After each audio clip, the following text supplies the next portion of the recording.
Hello everyone, সারাদিন ক্লান্ত হয়ে আজকে চলে এসেছি একটু তোমাদেরই রিকোয়েস্টে আমার কি ডেলি স্কিন কেয়ার সেটা জানানোর জন্য। আমি যে খুব অসাধারণ কিছু করি না সেটাই তোমাদের দেখাচ্ছি।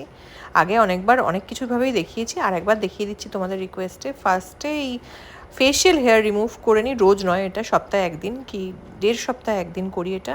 অ্যালোভেরা জেল দিয়ে, তোমাদের যে অ্যালোভেরা জেল স্যুট করে সেটা দিয়ে, আর যদি অ্যালোভেরা জেল স্যুট না করে যে ময়েশ্চারাইজার সেটা দিয়ে জাস্ট এই আমার যে ফেস রেজারটা আছে সেটা দিয়ে একদম ক্লিন করে নিচ্ছি ফেশিয়াল হেয়ারটা ক্লিন থাকলে পোরসগুলো একটু বেটার থাকে আর কি, মানে ওপেন থাকে বা ক্লিন হয়, বা আমাদের মেকআপ বসতেও সুবিধা হয়।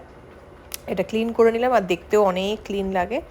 এটা করার পর আমরা যেটা করব, আমার ডেলি স্কিন কেয়ার রুটিন করবো। আর দেখতে পাচ্ছ তো সব কোনোটাই আপওয়ার্ডস হবে না, যেভাবে এই আমি করছি ওইভাবেই ফেশিয়াল হেয়ার রিমুভ করতে হবে। অনেকেই জিজ্ঞেস করো কিভাবে করব, কোন দিকে স্ট্রোক হবে, তো এই দিকেই কিন্তু হবে, কোনোভাবে ওপরের দিকে হবে না, তাহলে কিন্তু হেয়ার গ্রোথ বেড়ে যেতে পারে।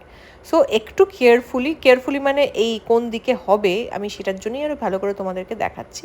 একদম সব ডাউনওয়ার্ডস হবে, কারণ আমাদের লোমটা বা ফেশিয়াল হেয়ার ওইভাবেই থাকে। দেখো কতটা ক্লিন হয়ে যায় যখন আমরা এরমভাবে রিমুভ করি।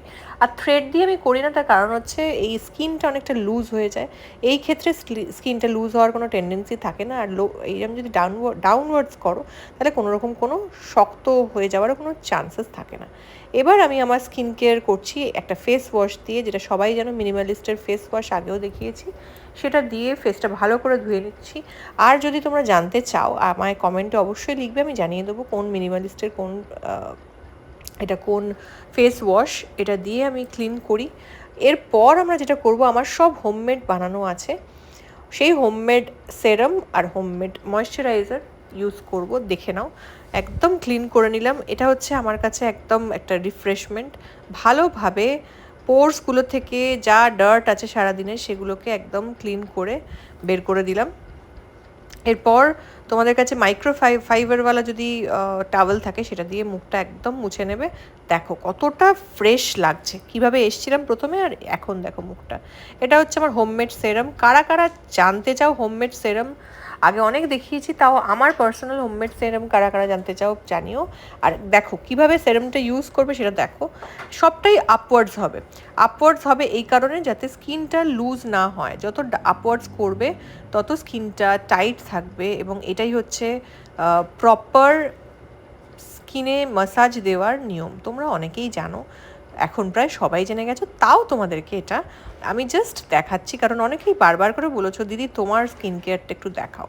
অবশ্যই দেখাবো, আমি অসাধারণ বারবারই বলছি কিছু করি না, এইটুকুই করি, ক্লেনজিং, টোনিং, ময়েশ্চারাইজিং। হ্যাঁ, তোমরাও সবাই তাই করে থাকো। আর যদি কোনো রকম কোনো প্রবলেম থাকে, দেখো ছোটো ছোটো পিম্পল হতে পারে, সেগুলোর জন্য অনেক সময় ছোটো ছোটো রেমেডি আমি ইউজ করি, যেটা তোমাদেরকে দিই সেগুলোই করি।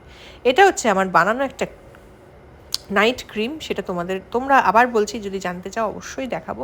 তার জন্য কমেন্টে আমায় জানিও যে তোমরা জানতে চাও কি না আমার পার্সোনাল এই হোমমেড ক্রিমটা। তো এইভাবে আমি করছি, একদম আপওয়ার্ডস এগুলো নিয়ে গিয়ে একদম রিফ্রেশড লাগছে। তো এভাবে করে আমি সারাটা দিন পর আমার মুখটা একটু ক্লিন করে রিফ্রেশ হয়ে নিই। তো আশা করি তোমরাও তোমাদের স্কিন কেয়ার, পুজোর স্কিন কেয়ার শুরু করে দিয়েছো এবং তোমরা প্রপার স্কিন কেয়ার করে থাকো। এতদিন কিন্তু দেখালাম তোমাকে ডাউনওয়ার্ডস নয় আপওয়ার্ডস। তো তোমরাও যদি এরকম স্কিন কেয়ারের আরও টিপস জানতে চাও অবশ্যই কমেন্টে জানাবে, আমি নিশ্চয়ই তোমাদেরকে সলিউশন দেবো। কেমন লাগলো ভিডিওটা জানিও, আর ভালো লাগলে লাইক অ্যান্ড শেয়ার করতে হবে। ভালো থেকো, টাটা।